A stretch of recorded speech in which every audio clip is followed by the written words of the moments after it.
What's up guys, Winter Kills here and welcome back to a brand new DDD TCG deck profile. I know a lot of you guys have been waiting for this profile, so I have my brother here to do the profile for you guys since he's a little more acclimated with the deck, playing it a lot longer than I have. So without further ado, here is his DDD list. So we'll get started with the monsters. First off, we play 3 Oblivion King Abyss Ragnarok. Next we're going to play 3 DD Savant Thomas.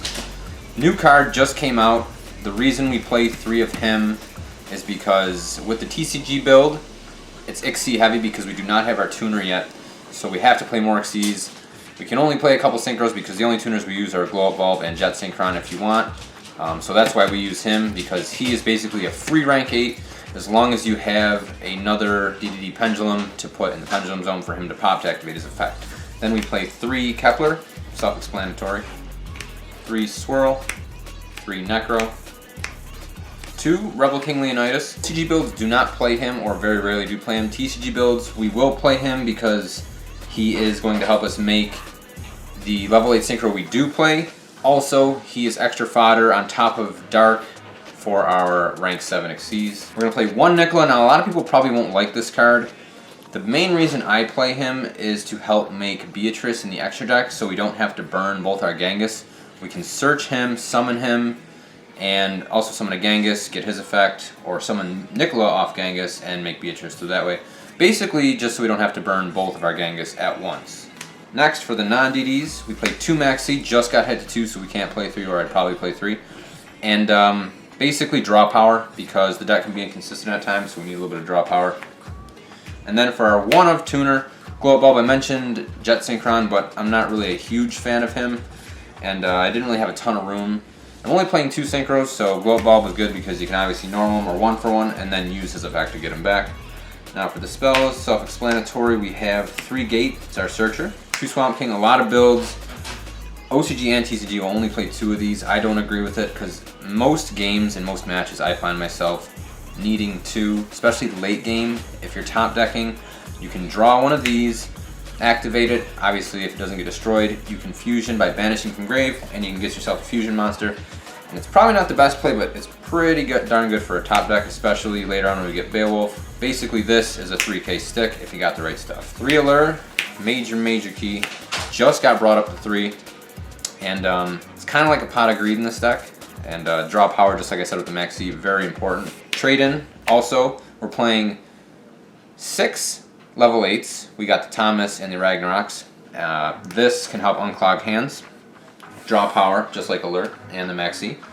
2 Where Art Thou? This will search us our Glow Up Bulbs, our Necro Slimes, possibly. It can search you Jet Synchron if you play that. It can search you Valor if you play that. And it can search you Kepler, which is probably the most important thing. You just gotta watch out for the 2000 burn damage. Either normal summon the monster to avoid it, or set up a Dark at the end of your turn to gain them life points back. 1 for 1. Kepler, Glow Up Bulb, any level 1s in the deck. Foolish, Glow Up Bulb, Slimes, whatever you feel like, whatever you need to during that play. And Goblin, 1 of, because it's at 1, again, draw power. Now for the traps, we don't really play many traps because it is a combo heavy build. The ones we do play are 3 Scolding, and the 1 Dark Contract with the Witch or Valkyrie, is the OCG name. Scolding, huge, basically stops anything, and because we only play 4 traps, and the 1 other trap is continuous, Scolding is pretty much always live. And then Valkyrie is huge, it can pop stuff on command, and I've actually won games where people have attacked into something like a Dark with, per se, like a Blue Eyes. Obviously Blue Eyes are normally beat over, you flip this up, gain 1000 in the battle phase, GG. Next we'll do the extra deck. We play 2 DDD Flame King Genghis. Just came out recently, so now we can actually play him in the TCG. Very key in making level 7 synchros for now, and also our rank 6s that we play. Also facilitates other plays by his Monster Born effect, whereas if a DD is special summoned, we can special summon a DD from grave. So very key there. Probably the best DDD fusion that there is. The Darks, self-explanatory, he stops burn damage, as well as helps make rank 7s and the level 8 synchro. And this fusion here, DD Wave Oblivion King Caesar Ragnarok. We don't play him in the LCG, but we do play him here because, again, we lack the ability to play things like Gale and a few other things because of the few DDD cards we do not have yet. But here in the TCG, where Cosmo is super relevant, this card is key because it does not target and you have the ability to take their ships. That's just one example. He's also very good when it comes to needing a beater. For example, against Blue Eyes, not a lot of things in this deck will get over a Blue Eyes. He is one exception, so that's one of his good uses. We're also playing a Beatrice, Lady of the Eternal, and a Pilgrim. They go together. We really can't play one without the other. Beatrice, we make him with the Genghis and the Nicola. And when Beatrice dies, we get a free Pilgrim. Pilgrim can't be targeted. Very key. Also, he is 2800 attack, which is helpful. Good beater. For our rank 7s, we play a Big Eye and a Flare Metal. Obviously, there's Dracosack, Master of Blades. They're not the best, in my opinion, especially with the amount of damage this deck can pump out. If you make a Flare Metal at the end of the turn, sometimes you leave your opponent with no plays to make, or 1 or 2 effects, which a lot of times isn't enough, especially for the combo heavy decks. In Big Eye, he just takes stuff, which, you know, is good. For our rank 8s, which I built this deck to be more rank 8 heavy since we cannot really play Synchro build yet since we do not have Lamia, we play a 32, an Elsei, a 38, and a Felgrand. Now, this is kind of custom to how you play. I think mandatories in this deck are Felgrand and 38. You kind of need to play those. But Elsei spin stuff and 32 negate stuff on command. He can also attack directly while he has materials. Another one that I was thinking about playing I just do not have is Heretic, Sun Dragon Heliopolis. He pops stuff while not targeting. Again, gets around the Cosmo stuff. 3000 beater, so that's another option. But again, it's kind of custom there. You can kind of pick and choose. And then our 2 synchros, again custom, a Psyframe and a Moonlight. Moonlight is very good because it can spin stuff during your opponent's turn and during your turn. Omega works synergistically with the deck because it can return banish stuff, neg stuff from your opponent's hand, and he recycles himself, as well as being decent attack stats. Now for the side deck, we're going to play 3 Effect Veiler. This also works with Where Art Thou. Like I mentioned earlier, you can search and add him off it. If you don't normal summon it, you can obviously use Dark to gain the 2000, and then you have it for during your opponent's turn.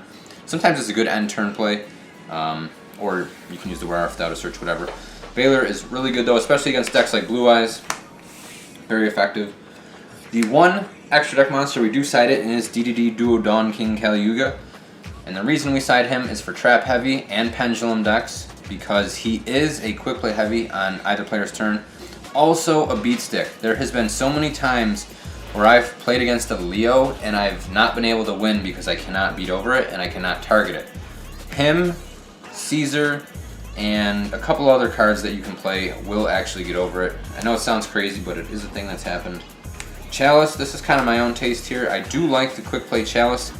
You can play Breakthrough Skill, but you can't use that immediately, and I like to be able to use it immediately. Also, the attack boost can help, you know, beat over things like I mentioned with the Leo. You know, just little niche things. Very versatile. That's what I really like about that. System Down, that is for Cosmos primarily. Also, I played against a Deskbot player last week, and this basically outright won me the game. He summoned 4 Despots past. System Down, Field Gone, OTK. It was kind of cool. Swords of Concealing Light, again, very versatile. Your opponent summons Vanity's Fiend, stop it. Your opponent has any big threats on the field, stop it. You can flip their whole field face down for 2 whole turns, and it really doesn't have a specific use. That's what I like about it, just like the Chalice. And then we play 3 MST. A lot of people play the Twin Twisters, but with all the combo piecing I use in this deck, I find that I either don't have something to discard, or the thing I have to discard is not something I would like to discard. And if you top deck Twin Twister, you are out of luck because that is going to be the only card in your hand. And we don't really need a ton of spell trap removal because we do have things like Valkyrie that can pop on either player's turn, like Regeki Break. We also have Kali Yuga, Quick Play Heavy, so we're not super limited in that department. For the 2 traps we side a Errors and we side a Typhoon. Errors, for those trap heavy decks, it's a searchable Royal Decree. Typhoon, to out things like Anti-Spell. I'd probably play 2 of these and maybe cut a Veiler if I had another one, because this deck loses real hard to Anti-Spell. It also good against Pendulum, Pop or Scales, and obviously if they have 2 or more, you can activate it from your hand, and it's basically like a quick play. You don't have to set it and wait, so that's the advantage of that. Alright guys, so that's it for the main side and extra deck. We're going to go ahead and wrap things up now. Alright guys, so like I said, that's going to be it for our DDD TCG deck profile. Finally got some new support, but unfortunately we can't even use Gale Alexander, which kind of sucks. And the deck's only going to get better when we receive our future support like Lamia and other cards like Beowulf. But yeah, this is what we have to work with for now. Hope you guys enjoyed the profile. If you did, please leave a like and leave your thoughts and comments down in the comment section below. And as always guys, Winter Kill signing out. We'll see you in the next one.